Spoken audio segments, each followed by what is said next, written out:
ඉතින් අද අපි බලමු කොරියන් එම්බසි එකේ ඔන්ලයින් අපොයින්ට්මන්ට් එකක් හරියටම දාගන්නේ කොහොමද කියලා. ඉතින් දැනටමත් ඔයාලා දන්නවා ඇති කොරියන් එම්බසි එකේ අපොයින්ට්මන්ට් එකක් දාගන්න එක හරිම අමාරු වැඩක්. මොකද අපි හෙට එම්බසි එකට යන්න බලාපොරොත්තුවෙන් ඉන්නවා නම් හරියටම අද උදේ 9ට තමයි අපොයින්ට්මන්ට් එක දාගන්න ඕනේ.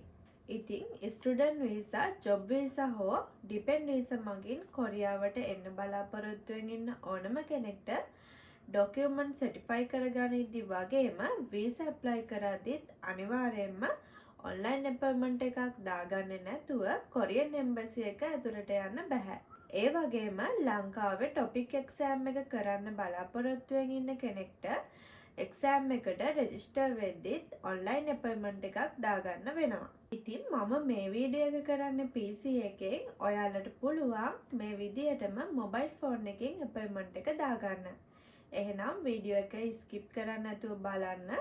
මොකද අපොයින්ට්මන්ට් එක දාගත්තී වගේම කොරියන් එම්බසි එක විසිට් කරද්දී දැනගත යුතු වැදගත් කරුණු කිහිපයක් මම වීඩියෝ එක අතරමඟදී මෙන්ෂන් කරනවා. ඉතින් ඔයාලට Google එකේ සර්ච් කරලා වෙබ්සයිට් හොයන්න දෙයක් නැහැ. මම ඩිස්ක්‍රිප්ෂන් එකේ වෙබ්සයිට් එකට අදාළ ලින්ක් එක දාලා තියෙනවා.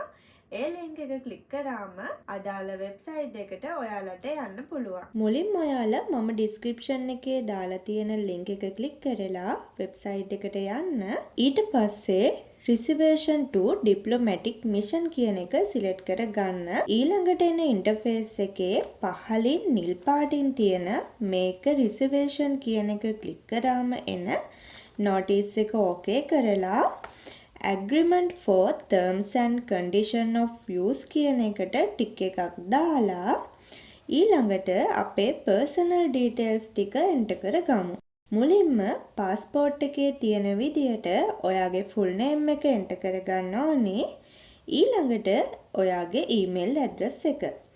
ඊමේල් ඇඩ්‍රස් එක එන්ටර් කරගනිද්දී පළවෙනි කොටුවේ අපේ ඊමේල් ඇඩ්‍රස් එකේ @ කියන එකට කලින් තියෙන ටික එන්ටර් කරගෙන ඊළඟට මෙතන directly කියලා පහළට තියෙන ඊතලයේ ක්ලික් කරලා ඊමේල් ඇඩ්‍රස් එකේ අන්තිම ටික gmail.com ද never.com ද කියලා සිලෙක්ට් කරගන්න.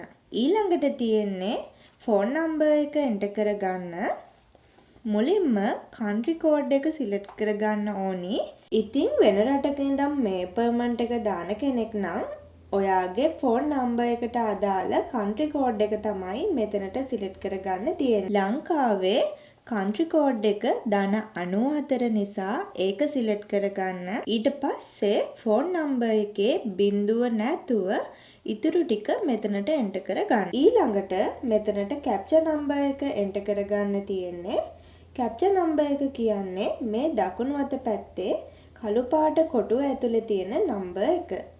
ඉතින් capture නම්බර් එක එන්ටර් කරගෙන send verification number කියන එක ක්ලික් කරගන්න. එතකොට අපි කලින් එන්ටර් කරගත්තු email address එකට OTP එකක් එනවා.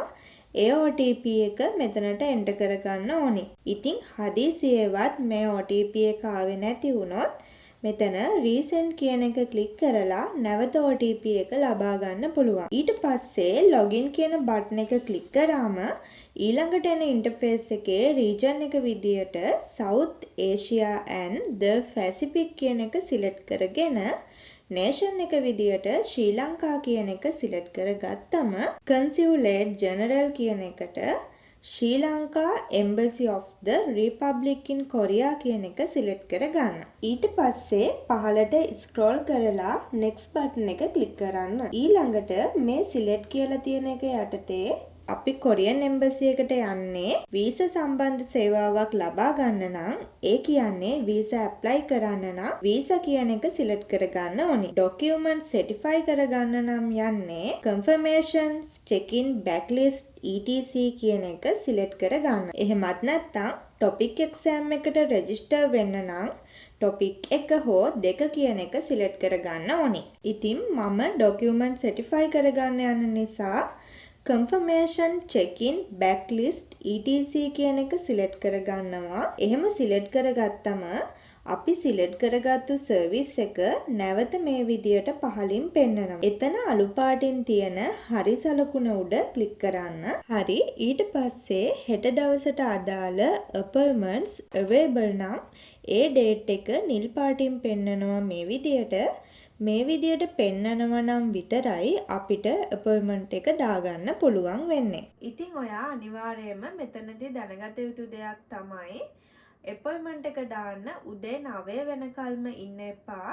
උදේ 8:45 8:50 වෙද්දී මෙතකල් අපි කරපු ස්ටෙප්ස් ටික ෆලෝ කරලා හරියටම උදේ 9 වෙද්දී කැලෙන්ඩර් එකේ ඩේට් එක සිලෙක්ට් කරන්න බලාගෙන ඉන්න ඕනි. මොකද තප්පර ගාණක් ඇතුළත අපොයින්ට්මන්ට් ටික ෆුල් වෙනවා. ඒ නිසා මේ ස්ටෙප්ස් ටික ෆලෝ කරලා හරියටම 9 වෙද්දී ඩේට් එක සිලෙක්ට් කරන්න රෙඩි වෙලා ඉන්න. හරි. ඩේට් එක සිලෙක්ට් කරගත්තට පස්සේ අපිට පහසු ටයිම් එකක් මෙතනින් සිලෙක්ට් කරගෙන next බටන් එක ක්ලික් කරන්න. ඊට පස්සේ මේන ඉන්ටර්ෆේස් එකේ identification number එක විදියට passport number එක හෝ ID number එක enter කරගෙන ආයෙත් මේ පහලින් තියෙන capture number එක enter කරලා නිල් පාටින් තියෙන request button එක ක්ලික් කරන්න. ඊට පස්සේ මේ වගේ notification එකක් එනවා. ඒක okay කරාම ආයෙත් මේ වගේ notification එකක් එනවා. ඒකත් okay කරන්න. හරි. දැන් අපේ appointment එක complete.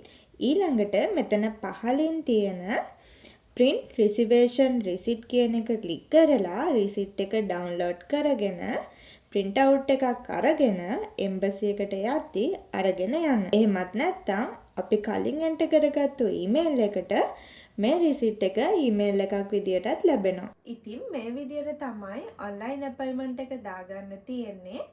මේ විදියට අපොයින්ට්මන්ට් එක දාගත්තට පස්සේ කොරියන් එම්බසි එකට ඔයාට යන්න බැරි අවස්ථාවකදී ඔයාගේ ඩොකියුමන්ට්ස් අරගෙන යන්නේ ඔයාගේ රිලේෂන් කෙනෙක් නම් ඔයා අනිවාර්යයෙන්ම ඔතරයිසේෂන් ලෙටර් එකක් ඒ කියන්නේ බලය පැවරීමේ ලිපියක් යවන්න ඕනි. ඉතින් ඔතරයිසේෂන් ලෙටර් එක කොරියන් එම්බසි වෙබ්සයිට් එකේ ඩවුන්ලෝඩ් කරගෙන print out එකක් අරගෙන ෆිල් කරලා අරගෙන යන්න ඕනි. ඊට අමතරව ඔයාගේ පාස්පෝර්ට් එකේ හෝ NIC එකේ ෆොටෝකොපියකුයි ඩොකියුමන්ට්ස් අරගෙන යන කෙනාගේ පාස්පෝර්ට් එකේ හෝ NIC එකේ ෆොටෝකොපි එකකුත් අරගෙන යන්න ඕනි. ඉතින් මේ වගේ වැදගත් වීඩියෝ බලන්න අපිව subscribe කරලා තියාගන්න. එහෙනම් තවත් වීඩියෝ එකකින් හම්බ වෙනකම් අදට ගිහින් එන්න.